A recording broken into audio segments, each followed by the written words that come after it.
और news one India पे बोले जेपी नड्डा। केजरीवाल के बयान पे जेपी नड्डा को आया गुस्सा।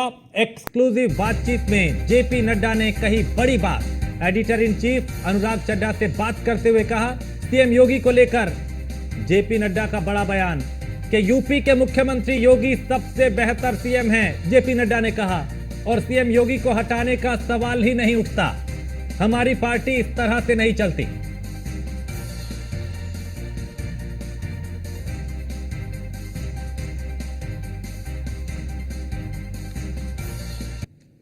पार्टी ऐसे चलती नहीं है।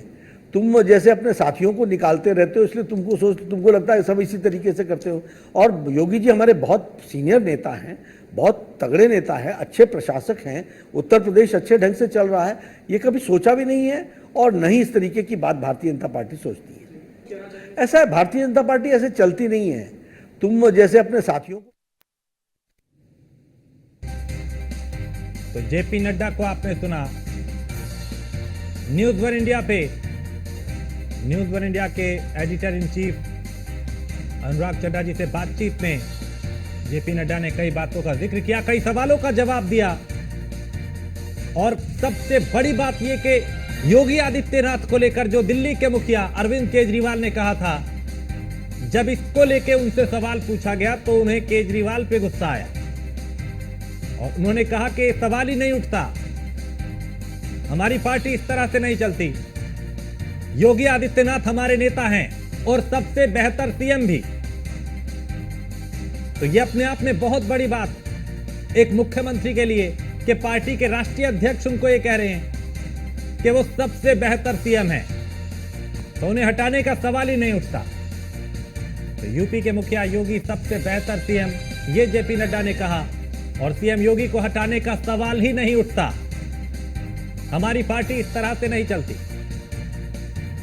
और हमारे एसोसिएट एडिटर ब्रिजेश श्रीवास्तव हमारे साथ फोन पे। ब्रिजेश जी, बड़ी बात ये कि सवाल कई उठ रहे थे, खासकर अरविंद केजरीवाल ने जो मुख्यमंत्री को लेकर कहा कि उनको चुनाव के बाद हटाया जाएगा, लेकिन जेपी नड्डा ने जो कहा वो ये दिखाता है कि उनकी लोकप्रियता पार्टी में कहां है।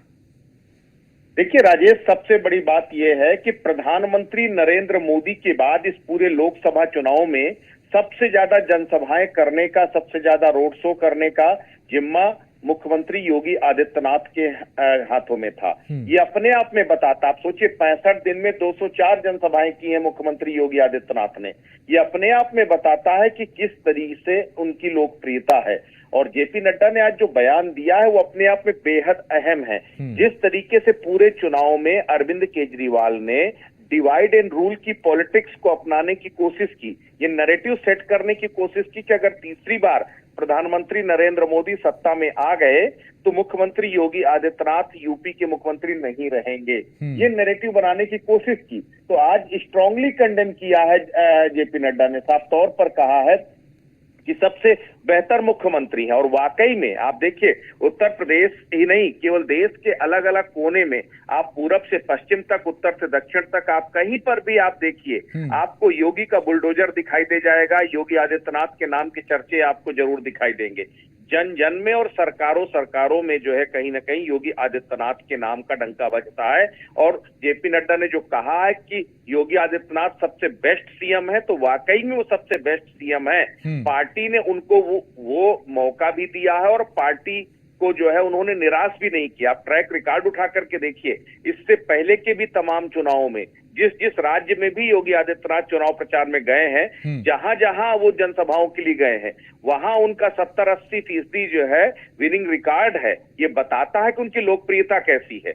ऐसे में ये साफ तौर पर जो है बिल्कुल एक तरह से मुंह तोड़ जवाब दिया है आखिरी चरण के मतदान से ठीक पहले जेपी नड्डा ने कि योगी आदित्यनाथ को हटाने का तो कोई सवाल उठता ही नहीं है। सबसे बड़ी बात ये जी, बड़ी बात ये भी ब्रजेश जी कि जिस तरीके से विपक्ष ने एक नैरेटिव सेट करने की कोशिश की थी योगी आदित्यनाथ को लेकर, राष्ट्रीय अध्यक्ष का ये कहना कि वो सबसे बेहतर सीएम है, तो ये दिखाता है कि वो सिर्फ लोगों में ही लोकप्रिय नहीं बल्कि पार्टी में भी उनकी लोकप्रियता कहां है। बिल्कुल, देखिए सबसे बड़ी बात यह है कि आपके काम आपको जो है लोकप्रिय बनाते हैं। मुख्यमंत्री योगी आदित्यनाथ ने उत्तर प्रदेश की तस्वीर जिस तरह से बदली है, 2017 में सत्ता में आने के बाद से लगातार मुख्यमंत्री योगी आदित्यनाथ ने उत्तर प्रदेश के उन तमाम बदनुमा दाग को खत्म किया। उत्तर प्रदेश में कानून व्यवस्था सवालों पर थी, बुलडोजर बाबा की इमेज जिस तरीके से योगी आदित्यनाथ ने सामने रखी और उसके बाद जिस तरीके से उत्तर प्रदेश में अपराधियों का खात्मा किया गया, जिस तरीके से चाहे वो भू माफिया हो या फिर माफिया राज का खात्मा किया गया, वो अपने आप में काबिले तारीफ है। विकास की अगर बात किया जाए तो पूर्वांचल से लेकर के आप पश्चिमांचल तक हर तरफ विकास की वो गंगा बहाई है उन्होंने, वो विकास के नए आयाम रखे हैं। आप सोचिए जिस जगह पर नोएडा जैसी जगह जहां कभी किसी मुख्यमंत्री को आना अशुभ माना जाता था, कहते थे कि मुख्यमंत्री आया है तो सत्ता चली जाएगी, लेकिन उन्होंने न सिर्फ सारे मिथ को तोड़ा है बल्कि इसके साथ ही विकास के तमाम पायदानों को गढ़ा है।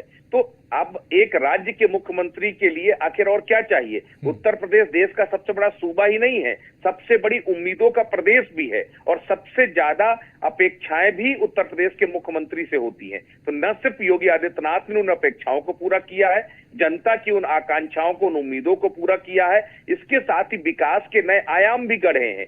तो ये अपने आप में बड़ी बात है। तो पार्टी अध्यक्ष का ये स्वीकारना कि योगी आदित्यनाथ सबसे बेस्ट सीएम है, ये वाकई में बताता है कि ये उनकी अपनी मेरिट है, ये उनकी यूएसपी है कि जिससे उनकी पहचान आज केवल देश दुनिया में नहीं बल्कि पार्टी के अंदर भी उनका अपना कद कितना ऊंचा है। बिल्कुल, बहुत शुक्रिया ब्रजेश जी। तो ये देखिए, ये बड़ी बात ये जेपी नड्डा ने की, चूंकि अरविंद केजरीवाल ने जो कहा उसे उनके उस बयान को लेकर जब न्यूज वन इंडिया के एडिटर इन चीफ अनुराग चड्ढा ने जेपी नड्डा से सवाल किया तो उनको पहले तो अरविंद केजरीवाल के उस बयान पे गुस्सा आया और फिर उन्होंने कहा कि योगी आदित्यनाथ सबसे बेहतर सीएम है, ऐसा उनको हटाने का सवाल ही नहीं उठता।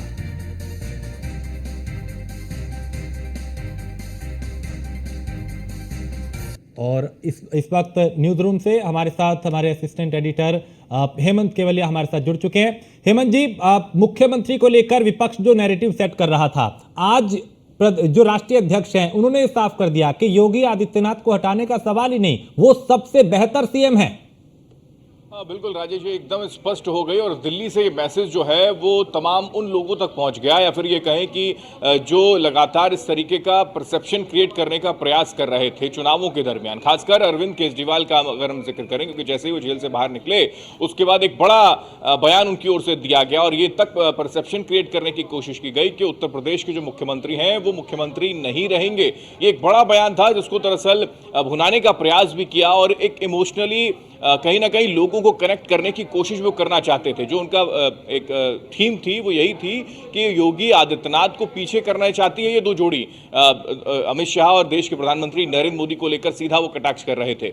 और ये भी बहुत महत्वपूर्ण बात हो जाती है कि अरविंद केजरीवाल उस बयान के बाद, यानी कि जेल से बाहर निकलने के बाद जब उन्होंने ये बात कही, हर मंच के माध्यम से इस बात को बार बार दोहराते रहे, चाहे वो प्रेस कॉन्फ्रेंस करने लखनऊ ही गए हों, अखिलेश यादव के बगल में बैठकर भी उन्होंने यही जिक्र किया था और ये बातें कई मर्तबा चुनाव प्रचार के दरमियान उन्होंने कही। लेकिन इसको लेकर जेपी नड्डा ने स्पष्ट तौर पर, यानी कि दिल्ली में उनकी क्या कुछ स्थिति है, योगी आदित्यनाथ को लेकर क्या परसेप्शन क्रिएट करने की जो कोशिशें की जा रही थी उस पर सीधा और सटीक जवाब जो दिया है। आज एक खास इंटरव्यू के दरमियान हमारा एडिटर इन चीफ की ओर से जो इंटरव्यू लिया गया तो उसमें साफ तौर पर उन्होंने ये मैसेज देने की कोशिश की, वो बहुत महत्वपूर्ण है बीजेपी के लिए, वो बहुत महत्वपूर्ण है, उत्तर प्रदेश के लिए बहुत लोकप्रिय है, ये जिक्र उन्होंने साफ तौर पर कर दिया। और से साफ स्पष्ट हो जाता है राजेश के अरविंद केजरीवाल ने ये बात भी भुनाने की कोशिश की थी। उन्होंने ये भी कहा था कि बीजेपी का कोई नेता इस पर कोई जवाब देने को तैयार नहीं होता है, लेकिन यहां पर जेपी नड्डा ने इस पर खुले तौर पर जो सवाल बेबाकी के साथ रखा गया उसका खुले तौर पर उन्होंने ये बात कही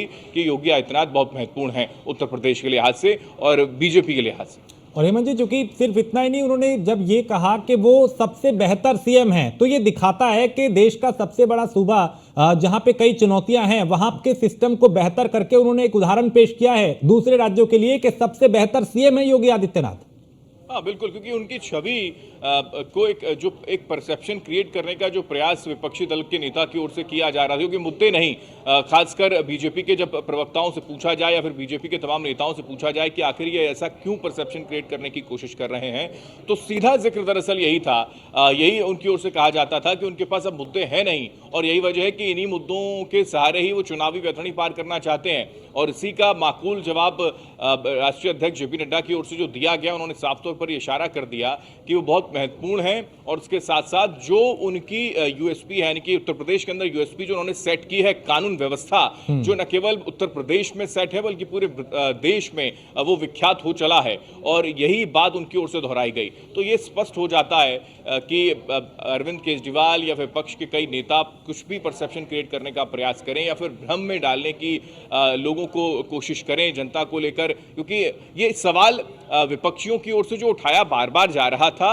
वो पब्लिक तक भी पहुंचा कई मर्तबा। आपने देखा होगा, क्योंकि जाहिर सी बात है जब कोई किसी प्रदेश का मुख्यमंत्री ये जिक्र करे या फिर किसी प्रदेश का पूर्व मुख्यमंत्री अखिलेश यादव ने भी कई बार ये जिक्र किया, तो एक परसेप्शन क्रिएट करने की कोशिश जो हो रही थी कि आगे स्थितियां ऐसी हैं कि ये एक छत्रप राज करने वाले लोग हैं, यही सिचुएशन जो है वो क्रिएट करना चाह रहे थे विपक्षी नेता, और उनकी छवि को डिफेम करने का प्रयास भी वो करना चाह रहे थे। और उसमें उत्तर प्रदेश के मुख्यमंत्री योगी आदित्यनाथ को लेकर सवाल वो खड़ा कर रहे थे कि उत्तर प्रदेश के मुख्यमंत्री आने वाले वक्त में मुख्यमंत्री नहीं रहेंगे, लेकिन उन्होंने सीधा और सटीक जवाब दिया। न केवल जेपी नड्डा ने कहा, लेकिन इससे पहले खुद सूबे के मुखिया यानी कि योगी आदित्यनाथ की ओर से भी ये जिक्र किया गया। राजेश, हमने देखा था, उन्होंने भी मंच के माध्यम से कहा था कि मैं सनातन हमारे लिए सबसे पहले, हमारा देश सबसे पहले है, मुझे ना ही सत्ता का कोई लोभ है, ये जिक्र भी योगी आदित्यनाथ कर चुके हैं। लेकिन ये स्पष्ट था कि बीजेपी का कोई नेता खुलकर उत्तर प्रदेश के मुख्यमंत्री रहेंगे नहीं रहेंगे उसको कोई लेकर कोई जवाब नहीं दिया, उनकी ओर से दिया जाता था। वो लगता था कि प्रवक्ता इसको लेकर अलग अलग तरीके की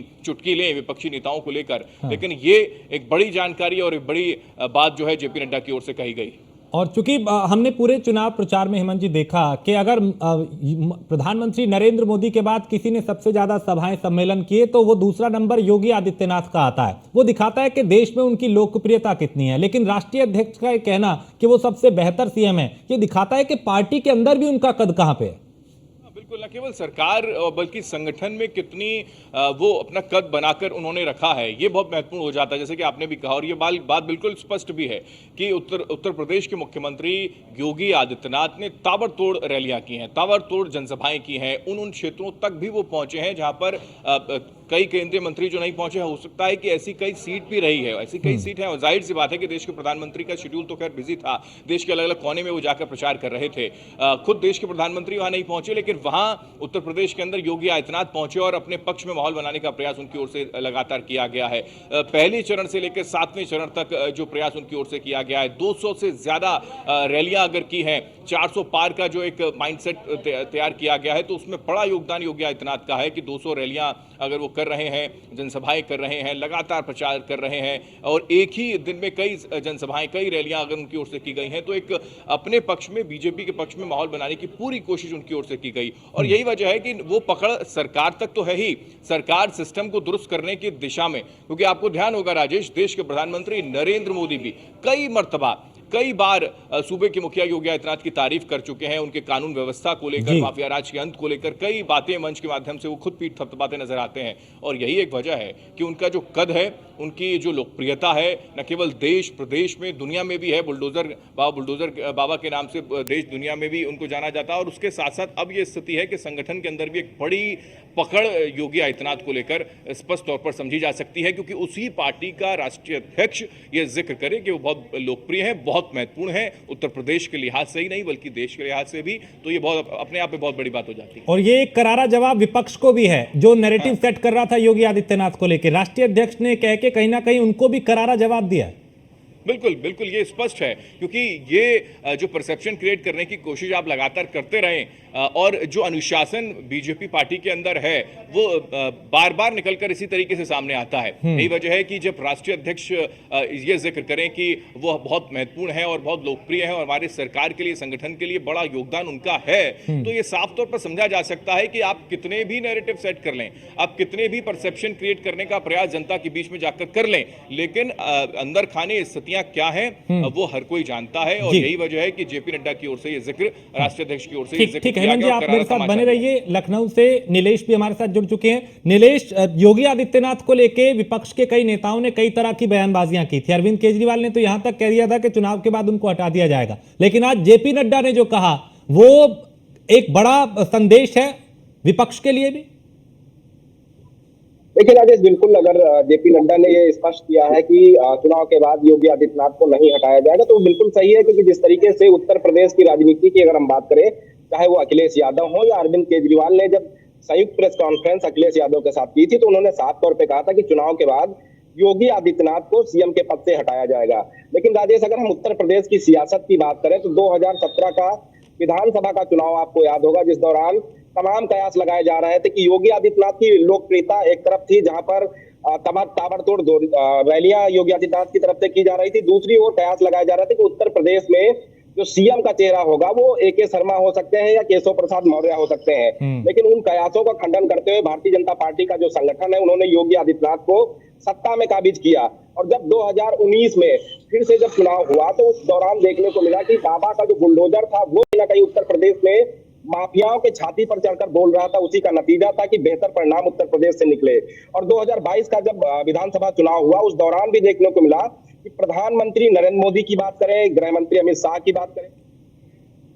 ठीक है नीलेश, मैं आपके पास आता हूं। हमारे साथ विजय उपाध्याय वरिष्ठ पत्रकार हैं, वो जुड़े हैं। विजय जी, जेपी नड्डा का ये कहना कि योगी आदित्यनाथ सबसे बेहतर सीएम है, वो भी तब जब अरविंद केजरीवाल जैसे नेता कह रहे थे कि योगी आदित्यनाथ को चुनाव के बाद हटा दिया जाएगा, इसके क्या मायने, क्या संदेश? सीधा देखिए, ये बात जेपी नड्डा जी को पहले ही कह देनी चाहिए थी। दरअसल उत्तर प्रदेश के मुख्यमंत्री योगी नाथ निश्चित तौर पे बहुत ताकतवर और बहुत ही लोकप्रिय मुख्यमंत्री हैं। उत्तर प्रदेश में तो लोकप्रिय है ही है। आप देखिए देश के दूसरे राज्यों में, चाहे वो आंध्रा हो, केरला हो, त्रिपुरा हो, पंजाब हो, हर जगह इनकी डिमांड होती है और हमेशा चुनाव रैलियों के लिए बुलाए जाते हैं और इनका असर पड़ता है। तो मेरा ऐसा मानना है कि केजरीवाल जी ने जो बयान दिया था और निश्चित तौर पे एक पॉलिटिकल डेंट करने की कोशिश बीजेपी को थी और उसका डैमेज कंट्रोल तुरंत बीजेपी को करना चाहिए था। उस समय नहीं हुआ। इन्होंने 7वें चरण के पहले ये बयान दिया है और मुझे लगता है कि इस चुनाव के बाद योगी आदित्यनाथ और ज्यादा मजबूत होंगे और उनकी छवि और बेहतर होगी, क्योंकि जिस तरीके से उन्होंने चुनाव अभियान चलाया है, जितनी मेहनत की है, जितनी रैलियां की हैं, जितना रोड शो किए हैं, वो निश्चित तौर पे कहीं न कहीं जो प्रधानमंत्री मोदी और अमित शाह के साथ योगी आदित्यनाथ जी का भी करीब करीब बराबर ही रेशियो है या उससे ज्यादा ही है। तो ये कहना कि उनको हटा दिया जाएगा एक पॉलिटिकल स्ट्रेटजी के तहत उन्होंने बयान दिया था। अन्यथा भारतीय जनता पार्टी अपने किसी भी बड़े नेता को डेंट करने की कोशिश या डैमेज करने की कोशिश कभी नहीं करती है, बल्कि अपने असेट को और ज्यादा बेहतर ढंग से वो रखने की कोशिश करती है ये पार्टी। तो ये जो बयान है निश्चित तौर पे 7वें चरण के पहले आया है। मुझे लगता है थोड़ा और पहले आना चाहिए था। ठीक है, बहुत शुक्रिया विजय जी। तो आपने सुना विजय उपाध्याय को, उन्होंने कहा कि थोड़ा और पहले ये बयान आ जाता तो और अच्छा होता। लेकिन नीलेश, आप बता रहे थे कि कैसे जब विपक्ष ने नैरेटिव सेट करने की कोशिश की तो आज जो जेपी नड्डा ने कहा वो उनको जवाब तो है ही, लेकिन ये दिखाता है कि योगी आदित्यनाथ का कद कहां पे है। देखिए राजेश, बिल्कुल हम आपको 2022 के विधानसभा चुनाव के नतीजों के बाद के उस पहलू पर ले जाएंगे जहां पर तमाम कयास लगाए जा रहे थे कि योगी आदित्यनाथ की जो छवि है उत्तर प्रदेश में वो बुलडोजर बाबा की है। हालांकि 2022 के विधानसभा चुनाव की अगर हम बात करें तो प्रधानमंत्री नरेंद्र मोदी, गृह मंत्री अमित शाह, राष्ट्रीय अध्यक्ष जेपी नड्डा, इन तमाम लोगों ने अपने भरे मन से ये ऐलान किया कि उत्तर प्रदेश में योगी आदित्यनाथ का बुलडोजर जिस तरीके से माफियाओं के छाती पर दौड़ा है, उसी का नतीजा है कि आज जो है मतदाता खुले रूप से अपने मत का प्रयोग कर सकता है। साथ ही साथ उत्तर प्रदेश में कानून व्यवस्था बेहतर हुई, उसी का नतीजा है कि 2022 में उत्तर प्रदेश में भारतीय जनता पार्टी की पूर्ण बहुमत की सरकार बनी। हालांकि विपक्ष की तरफ से ये नैरेटिव सेट करने की जरूर कोशिश की गई कि चुनाव होने के बाद योगी आदित्यनाथ को उनके पद से हटाया जाएगा, लेकिन वो इतना आसान नहीं है राजेश, क्योंकि जिस तरीके से उन्होंने उत्तर प्रदेश में काम किया है। हाल फिलहाल की अगर हम बात करें 2024 में जो लोकसभा चुनाव हो रहा है उसकी बात करें तो आपको याद होगा कि प्रधानमंत्री के साथ नरेंद्र मोदी एक मंच साझा कर रहे थे। पीलीभीत की वो जनसभा थी जहां पर योगी आदित्यनाथ अपने मंच पर जा रहे थे, संबोधन उनको करना था और प्रधानमंत्री की कुर्सी ठीक उनके बगल में थी। वो पीछे से जा रहे थे और उसी दौरान प्रधानमंत्री ने उनसे इशारा किया कि आप पीछे से नहीं आगे से जाइए। उत्तर प्रदेश में जिस तरीके से भारतीय जनता पार्टी को आपने आगे बढ़ाने का काम किया, माफियाओं को खत्म करने का काम किया है, इसलिए आपको जो है ये रास्ता दिया जाता है। योगी आदित्यनाथ की लोकप्रियता का अंदाजा इसी से लगाया जा सकता है कि प्रधानमंत्री खुद उनको इशारा करते हैं कि वो उनके आगे से निकलकर मंच पर अपने जनता को संबोधित कर सकते हैं। तो एक तरीका है। दूसरी ओर हमने तमाम राजनीतिक विश्लेषकों से, तमाम वरिष्ठ पत्रकारों से बात की तो उनका साफ तौर पे कहना था कि योगी आदित्यनाथ की जो प्रशंसा करने वाले हैं, चाहने वाले हैं, मानने वाले हैं, समर्थक जी। हैं, उनके मनोबल को तोड़ने के लिए विपक्ष ने ये बड़ा प्रोपेगेंडा सेट किया ठीक। था ताकि उत्तर प्रदेश में उनके समर्थकों को हाँ। तोड़ा जा सके। लेकिन उसके विपरीत अगर हम बात करें तो योगी आदित्यनाथ ने उत्तर प्रदेश में 200 से ज्यादा जनसभाएं की हैं। उन जनसभाओं की अगर हम तस्वीरों को राजेश उठाकर देखें तो योगी के समर्थक वहां पर लाखों की तादाद में थे और लगातार योगी आदित्यनाथ के किए बिल्कुल गए नीलेश, और उत्तर प्रदेश में कामों प्रधानमंत्री की के बाद प्रशंसा। वो सबसे ज्यादा उन्होंने रैलियां और सभाएं की, ये देखा पूरे ना सिर्फ प्रदेश में बल्कि देश के अलग अलग राज्यों में। हेमंत जी, ये कोशिश थी विपक्ष की कि योगी आदित्यनाथ की इमेज पे डेंट करे, लेकिन अब आज जो राष्ट्रीय अध्यक्ष ने कहा उससे उनकी इमेज और ऊपर आई है, उनका कद और बढ़ेगा। और यही खूबसूरती है राजेश बीजेपी की, यही खूबसूरती है कि चाल चरित्र और चेहरे का जिक्र अगर किया जाता है इस पार्टी के लिए तो अनुशासन साफ तौर पर देखने को मिलता है, छोटे छोटे कार्यकर्ता से नेता और उसके बाद फिर राष्ट्रीय अध्यक्ष के लेवल तक। जब ये सवाल पूछा गया तो जेपी नड्डा नाराज हो गए, गुस्सा उनको आ गया कि आखिर किस तरीके का नैरेटिव सेट करने का प्रयास विपक्ष के नेता कर रहे हैं। उन्होंने ये तक जिक्र कर दिया कि उनको हटाने की सोचा भी नहीं जा सकता, यानी कि कल्पना नहीं की जा सकती, सपने में भी नहीं ये ख्याल लाया जा सकता है जो लोग इस तरीके का नैरेटिव करने की कोशिश कर रहे हैं। और उन्होंने एक तमाचा भी दरअसल दिया विरोधी नेताओं को कि आपकी पार्टी में ये फूट होती होगी, आपके अलायंस में इस तरीके टुकड़े टुकड़े तरीके से जुड़ते होंगे लोग, लेकिन हमारी पार्टी का ये कल्चर नहीं है, क्योंकि वो हमारे सीनियर नेता हैं, न केवल सीनियर नेता हैं बल्कि तगड़े नेता हैं। ये जिक्र जेपी नड्डा की ओर से किया गया राजेश। तो अपने आप में बहुत महत्वपूर्ण हो जाता है कि पार्टी का राष्ट्रीय अध्यक्ष एक प्रदेश के मुख्यमंत्री, बीजेपी शासित प्रदेश के मुख्यमंत्री को लेकर बिल्कुल, उन्होंने खुद बहुत बड़ा संदेश दे दिया। चलिए, बहुत शुक्रिया हेमंत जी आपका भी, और नीलेश आपका भी बहुत शुक्रिया इस तमाम बातचीत के लिए।